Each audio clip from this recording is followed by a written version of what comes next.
Hi guys, welcome to my channel, The Journey to Justice. And don't forget to like and share and sub to my channel and press that notification bell. Anyway guys, there's been some more developing news on Chad and Lori. Now, it's speculation, it's not exactly facts, it's not exactly confirmed, but the rumor is it's about drugs now, guys. It's about drugs. And this ain't any old drugs. This is big shipments of drugs. Now, we know Alex had died in a very strange way. Foaming at the mouth. Poisoned by the sounds of things. Died very fast. Tammy seemed to died very strangely too, and was considered natural causes because she didn't really have an autopsy, and her body was looked at and then boom. Didn't go into no great detail as it wasn't a suspect of a murder case, and God knows what they're finding in her autopsy. But this is gossip, guys, not confirmed. Somebody has sent a letter regarding shipments of drugs. Pure beta, B-E-T-A. Yeah. And apparently they were shipping this out. And they're saying this is why Tammy was, encouraged to go visit her parents. Go visit her parents so they could get this shipment in and out while she was away without her finding out. And drug money was being ciphered through his business. And the wife may have found out and said, where's all this money coming from? And she had to go. Now, this is the rumor, guys. And, all the visions that Chad had. And now it's turned into drug money, guys. It's drug money now. And it was routed through his home while she was away visiting her family in Utah. So guys, it's on to the next step. Like I said, he encouraged her to go visit her parents in Utah, and then she returned and discovered what was going on. And he hadn't planned for that. He hadn't planned for it. And she didn't like it. And she had to go. And there's a picture of Chad with his kids with paintball guns. They look like paintball guns. And Tammy said that a man came up to her with a paintball gun and ran behind her house. Why would they run behind her house? And she called out for her husband, but she never said if he came out right away or what. So could that have been her husband? Could that have been Chad? Or could it have been a woman? Yes, guys, it could have been a woman. We're not sure if it was a man. She might have thought it was a man. They didn't speak. And that was a warning. But anyway, it's just this is getting stranger and stranger by the day. So guys, what do you think of that rumor? Could be true. It could be true, guys. And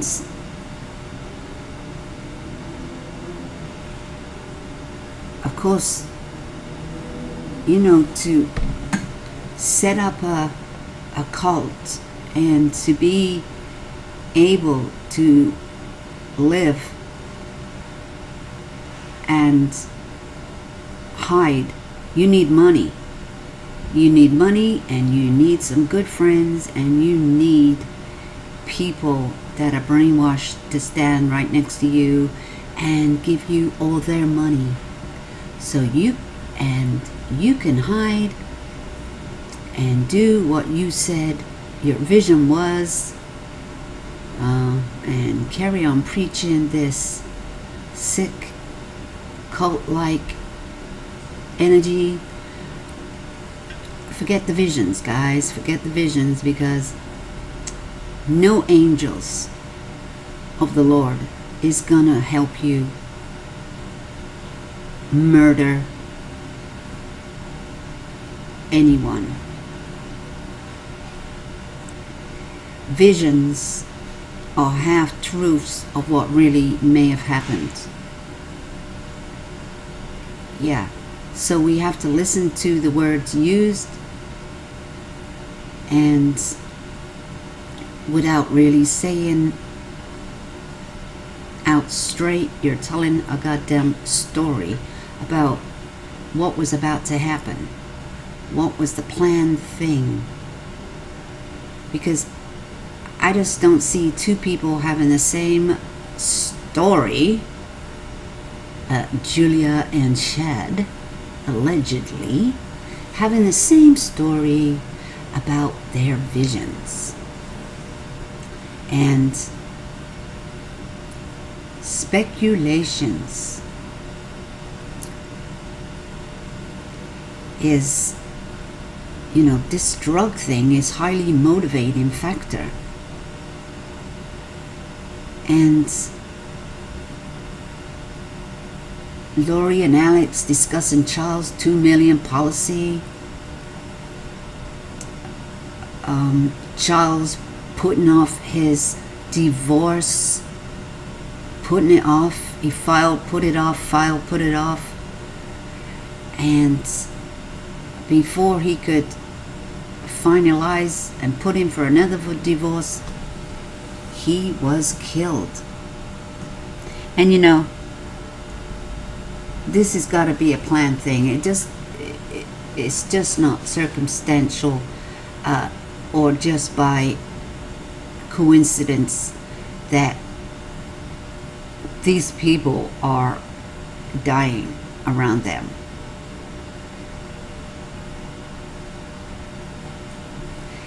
And who knows what Lori's other husband died of, because he was cremated.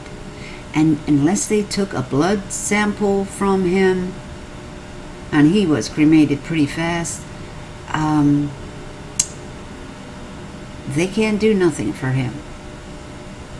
They can't do nothing for that man. He's been cremated.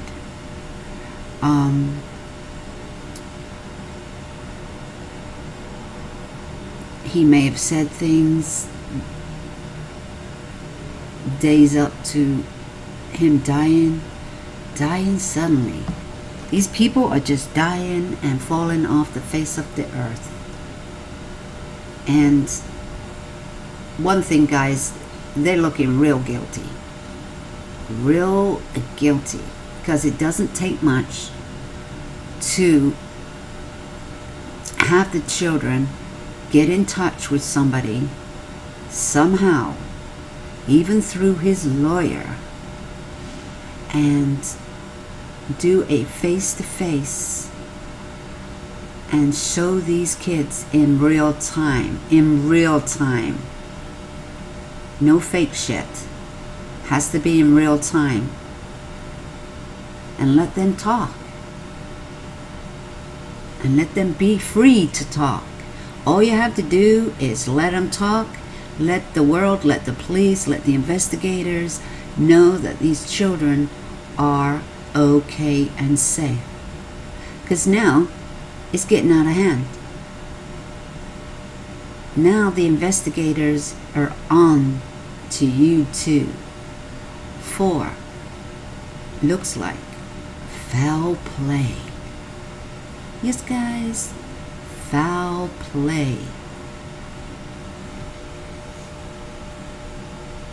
Now, these drugs and all kinds of things could be chemicals that if ingested, you will foam at the mouth and it's poison. Remember, guys, that cult a long time ago killed all those people on the island with poison. And there was about 900 people. And if they didn't take this poison, they had bodyguards with guns that would shoot you. If you didn't do it, you were dead either way. But some people escaped to tell the tale on what was going on.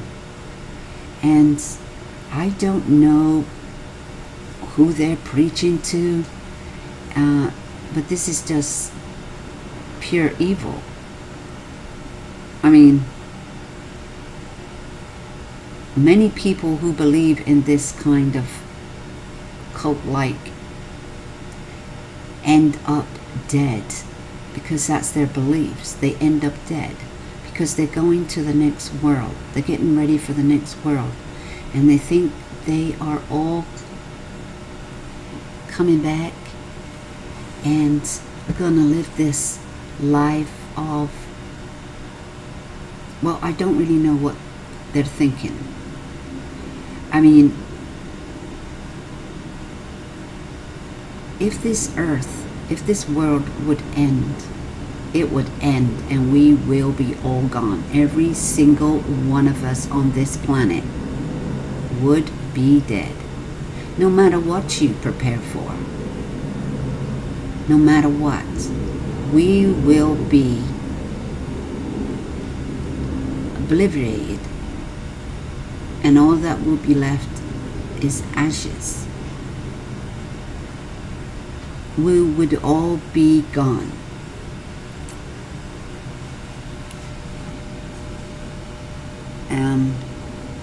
That's all I can say on the world ending, because we are a planet. You know, guys, we're a planet. Goes round and round and round. And what other planet are they going to? We don't even know where the next planet is that you could live on like Earth. There is no other planet like Earth.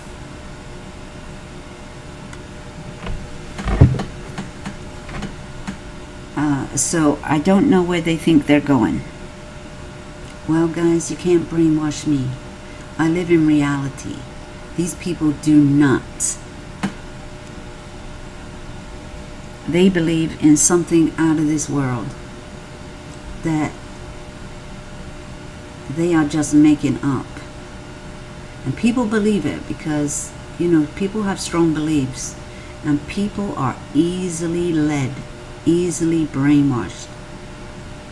It doesn't take much. And this Lori is supposed to have been reading these books for a long time.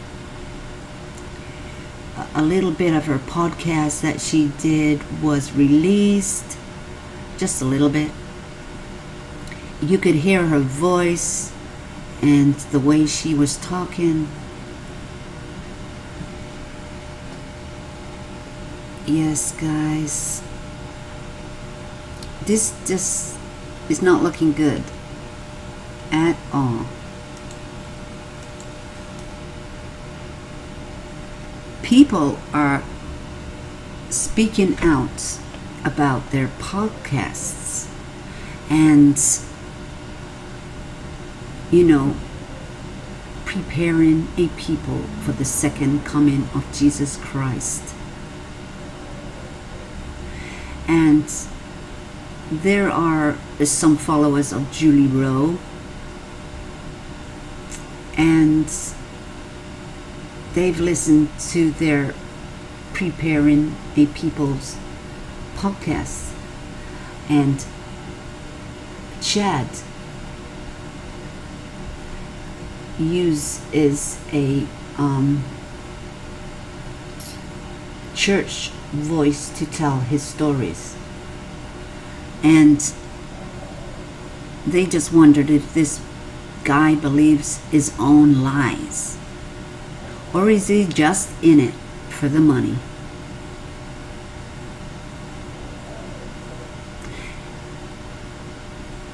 And now, you know, this Mormon religion is getting a bad rap right now.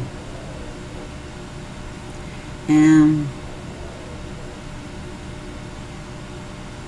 some people say it sounds like these people are just sending others onto their greater glory, like Jim Jones was.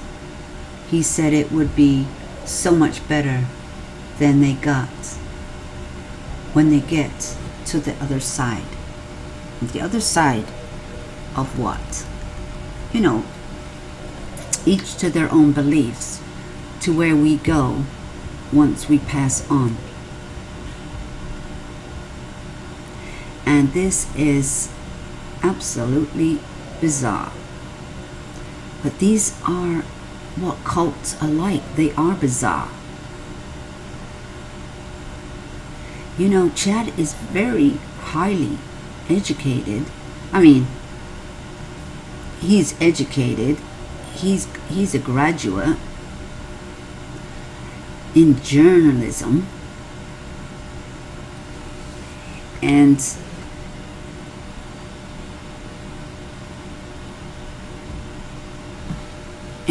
his beliefs are that the end is near. The end is near. Well, the end might be near because you're on the run and your life is over. And it's not in the way you preached. It's not in the way you expected it to be. And what are they living off of? Living off of life insurances payouts? Did they ever get all the money? How much life insurance did they get? Or how much money is involved?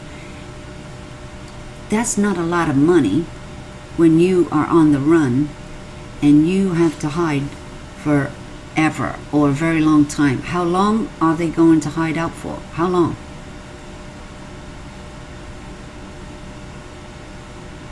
And is this lawyer still in contact with them? Are they still alive? Are they still alive? And who is with them? Now they're waiting for Brandon's ex-wife to show up at court on her court date very soon. I think it's January the 7th. She is to appear in court, and I think that's probably for custody issues. She is to appear in person. Is she going to show up at that courtroom? Where is her husband? Are they with Laura and Chad? Because she'll have to come out of hiding too to show up at this court hearing. Because if she doesn't show up, well, she's not getting custody of the children. So, and whatever. And at this time, those children are never going to go near her of what's going on in this situation.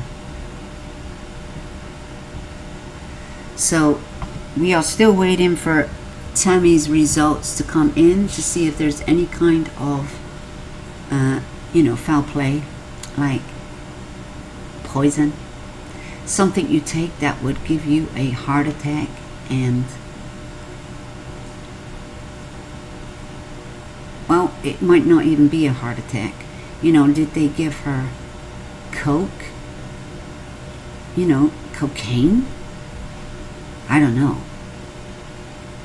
She was found on the floor of her home in the middle of the night. I mean, what was she doing up in the middle of the night? Like her husband said, oh, she went to bed with a cough. She went to bed with a cough. Well, what was choking her? You just got a little bit of cough and that would kill you? Did her family say she had a cough? Was she coughing when she was at her mother and father's home? Was she coughing all the time? Was she in good health while she was there?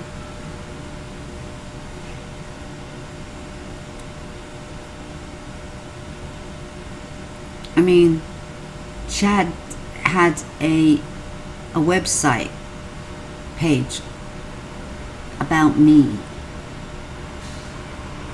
You know, about his business, publishing, you know, books, you know, in the last 2 decades. And he's written 25 books. If you believe what you believe in them books. Because, you know, this man's a talker and he can read people. And these books are really only to people that believe in this. Otherwise, you wouldn't be reading this nonsense. And, you know, it gets stranger. And he also known for novels such as Chasing Paradise in the Emma trilogy.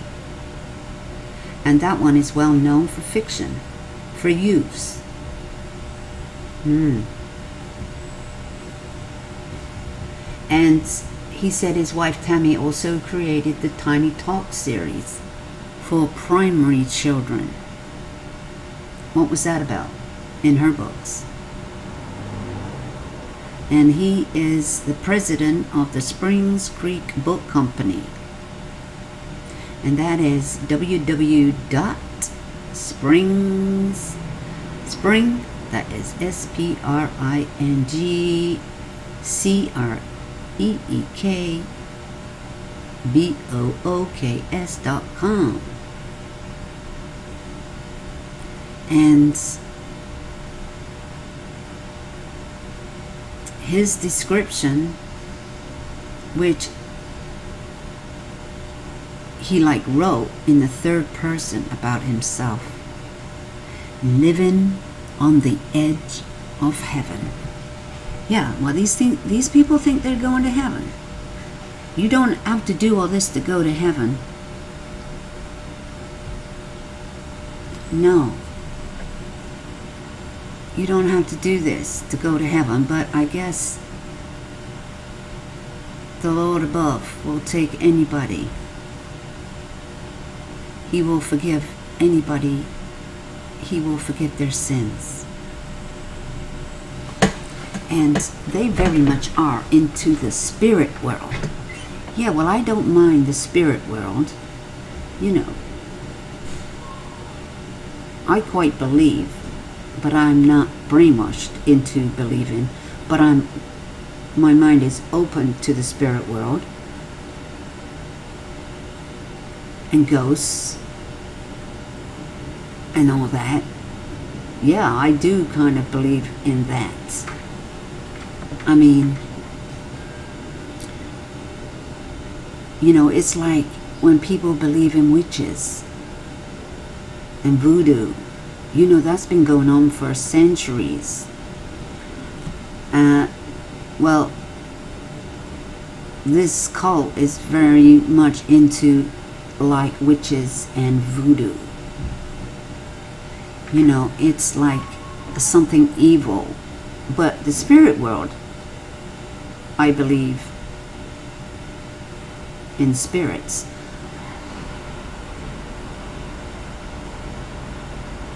But you surely are not going out of my way to convince people and brainwash them into believing anything. But it crosses the line when you get these people to believe in the end of the world, and you have to kill people to get there. Or people just mysteriously start dropping off the face of the earth. And some of these people didn't die in a peaceful way. They died in anguish, a lot of pain. And they kind of had threats on their life before they died, and were worried about their life was in danger before this happened. Now, they obviously knew a lot more than we know.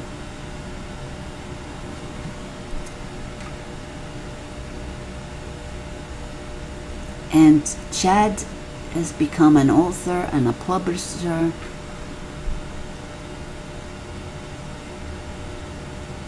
And, you know, the LDS novels. And he also has helped other people publish their books on their own near-death experiences. Well, that's okay if people believe, like some people believe they're in surgery and their body left them, and they were kind of pronounced dead, and they come back to life. They see everything that was going on. They felt everything. They saw everything. You know, there are those people, but those people aren't forming a cult.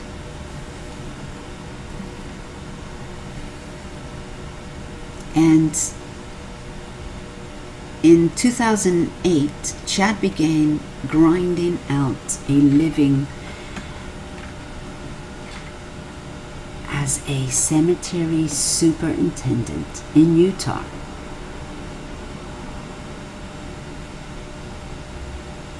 Oh, you know, because things were a little slow, you know, money was a bit tight, and he needed income. He talked to the departed spirits there at the cemetery. But then in 2015, the family moved to Idaho. He was still writing and publishing through his company.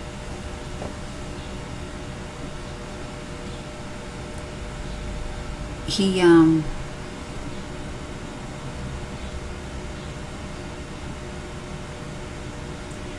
there's a podcast from Time to Warrior Up.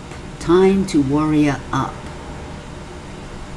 And that's from the podcasting website at the 1/14/2019. And this was about the first and second interviews with Chad of Rexburg, Idaho. And, you know, the people that he talked on the podcast with, you know, they've taken them down all their podcasts. That's probably Julia's, that is Chad's, and Laurie. They've taken it down because they do not believe all the way they were talking was cult-like, and then not a cult. They are not a cult. And by taking this down, they too believe that they were preaching evil,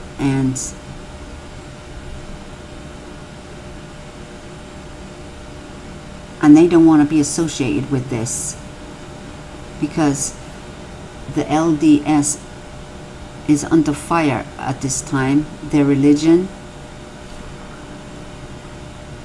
you know, their religion says, you know, if you're a Mormon, and their religion says, you know, no sex out of marriage. But there's quite a few of them doing it, though, isn't there? They get found out. You know, But of course they say, oh no, I don't have no sex. No. Yeah. Whatever. And, what is sex to them? Penetration? Yeah.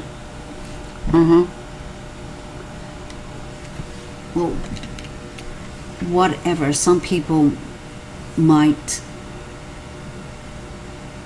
be like that they will not give themselves to another person until they are married. But that's not a cult. That's just what you want in your life. And I don't know what else to say about this family. I mean, Laura's family, that she has another brother and a sister that have not talked to them for a long time. I don't know what happened there. That they don't have anything to do with them. And, Laurie's been married 5 times. So, what does that show you? What does that show you? I mean, her friends are speaking out about her marriages. Like, she believed in this, she would say this, and then in the next breath, she's saying something completely different.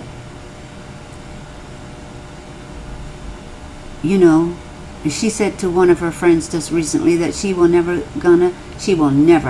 get another divorce. And she didn't, did she? No. She never got another divorce. She wasn't going to let that happen. He had to go before that ever happened. And he did. Charles is dead. And I wonder why he ever went there on his own. Maybe he thought it wouldn't happen in a community with people around. Well, think again. How do you think these people get killed and shot and went missing and kidnapped? Right in front of people. Right outside their door. So, I just wish that he would experience what he thought, that she's trying to kill him, that he would never go there alone. And, her brother Alex only just got married 2 weeks before he died. And where is that wife and that child gone? Where have they disappeared to? Has anybody seen them?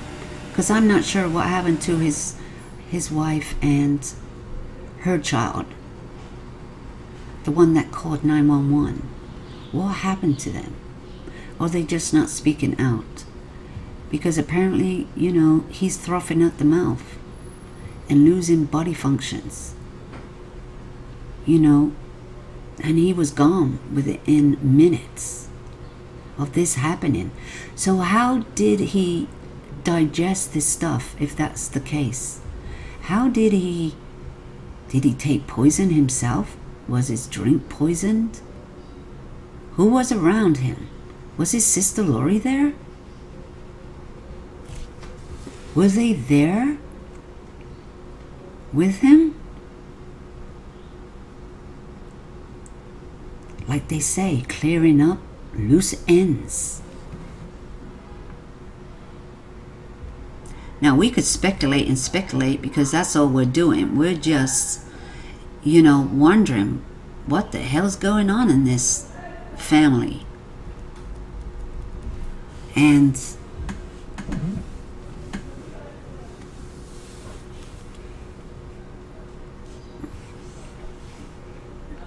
you never know. There might be a movie about this when there comes to an end of this conclusion, whatever goes on. I mean, the police are now appealing that they come forward. Appealing that they come forward and clear their name. In the name of Jesus. Yeah. Come forward.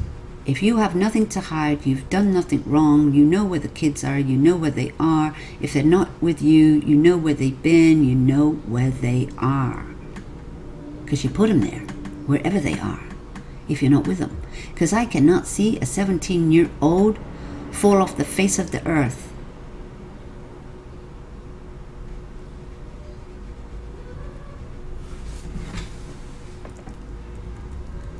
And she had social media, but she had a YouTube and, you know, of course, Facebook, but she hasn't wrote on there for a long time. And I don't know if her friends are talking out about her beliefs, her way of talking. Did she change? Was she talking about preparing, you know, a people, you know, the end of the world is coming? Was she talking strange? And exactly when was the last day that she was ever seen? We know that the last day JJ was seen was on the 23rd of September. And the school didn't report him missing or call out absences. I don't know what they do in that state. But, you know, like I said, if my child wasn't in one of his classes, he wasn't at school, I would get a text alert that early in the morning that he wasn't at school. He wasn't in one of his classes. A text alert right away. Now, I thought that a lot of schools might do that. You know, so I told my son, you know, I'll know when you're in at school. You know, when he got older, like 17, 18, when he was still at school, high school. You know, they always take days off school and disappear or whatever. But I would know about it, and he'd get questioned. Where were you today? You know, where were you? You know. So I don't understand that school didn't do anything for a week or 2 or 3 or 4. You know, come on now. You got to report kids when they're not at school. Look at all this abuse and kidnappings going on. And you don't know where your children are that's supposed to be at the school? Well, that's just another thing. You know, I'd want the school to my kids to report to me if my child wasn't at school when they're supposed to be every single day. But then again, I mean, even if they were being homeschooled, you're supposed to tell the school, and you have to get all that prepared with home studies. You can't just say, hey, I'm homeschooling my kids, because you have to set that up. You know, that's legit. They get a degree out of it. You can't just do it by yourself. You have to have this information sent to you with the school district. So, I don't know what happened there. And, you know, it makes you weary that you want to drive through these towns. Drive through these towns where they are really into religion. I think I went through one of those towns one time, and you know what? It was a little scary. Because I went off the beaten path one time, and I thought, well, I wasn't on my own, but my older son was with me. We went to Georgia, and we went through, you know, from Wisconsin all the way down to Georgia, through down to Savannah by the ocean. And we go the back way, and, you know, see the sights, you know, see the sights. Well, we went through this. It looked like it was abandoned village. I never see nobody, hardly no cars. And these houses looked a bit ragged. and there was funny things in the fields, and I said, oh my God, I gotta get out of here. I feel like we're not gonna get out of this village or whatever it is. But it made me have an uneasy feeling. And, you know, thank God I wasn't by myself. I was with 2 adults and a baby. But I was like, oh my God, take some pictures, take some pictures. I says, they could dump a body here and nobody would find it. It's how creepy it was. It was really creepy. And, oh my God, this road went on for a long time. 10 miles or something. I just couldn't get out of this road I was on. Eventually I did. That's what you get when you go off the beaten path and you want to see the sights a little bit. Instead of sticking to the main roads, you know, like the freeway and stuff. Well, that was the point. The point was a road trip. You know, guys, you can't see nothing if you stay on the freeway. But thank God it was light. It was light. It was early. It was summer. Yeah, but I'll never go through that road again, though. You know, just the once. And,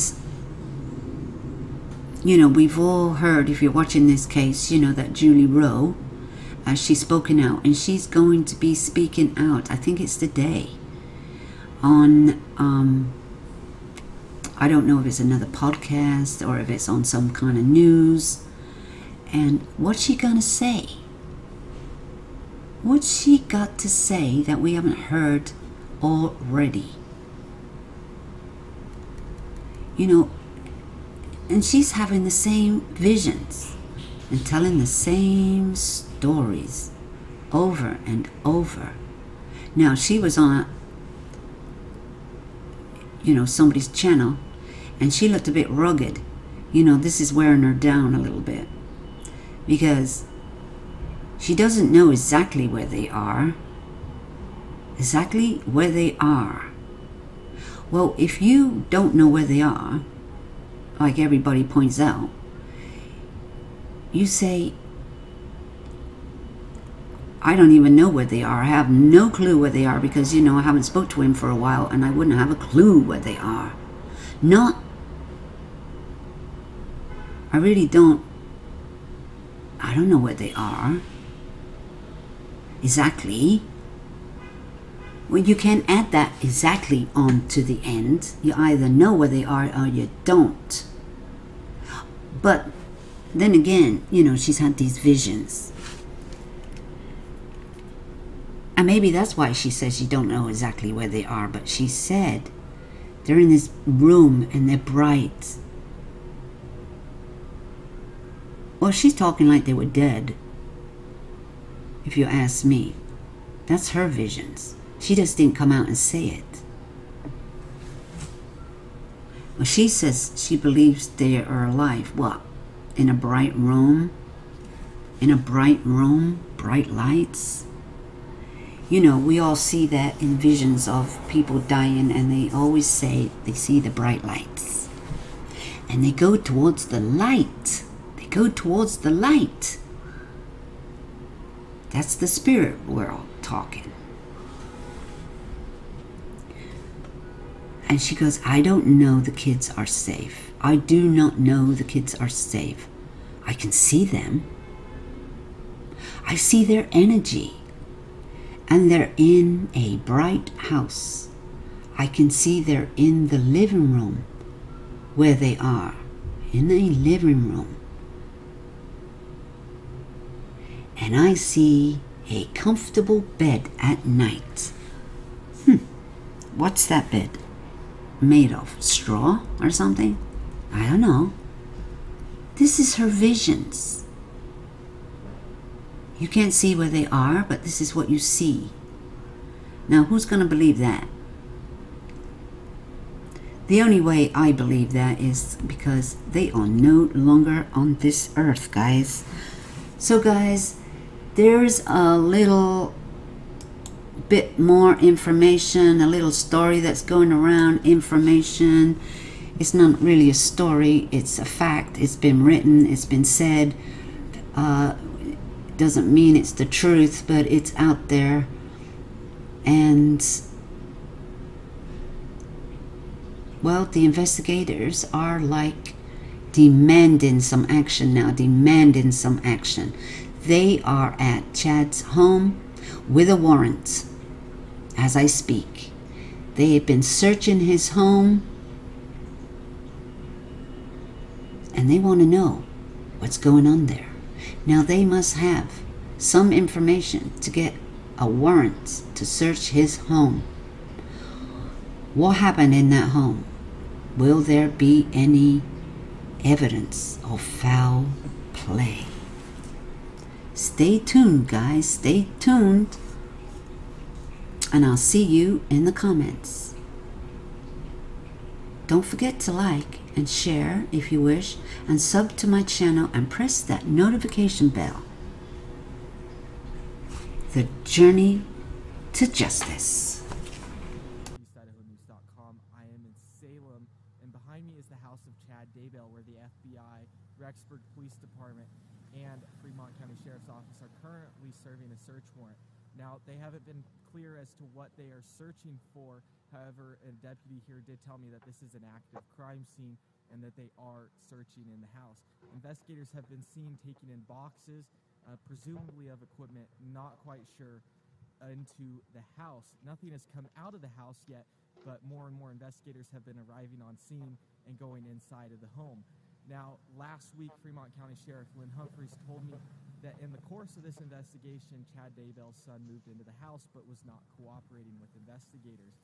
It remains unclear, again, what they are searching for in this house, other than it is most likely connected to the suspicious death of Tammy Daybell, as well as the investigation into the disappearance of his new children, Tylee Ryan and Joshua Vallow. Police have been here for at least an hour, searching along with the FBI in this house, again, taking equipment inside. It remains unclear. They have pushed people back a little bit further, saying that this whole area behind me is an active crime scene, part of their investigation. Stay tuned with EastIdahoNews.com, download the app, and we'll have the latest breaking news updates.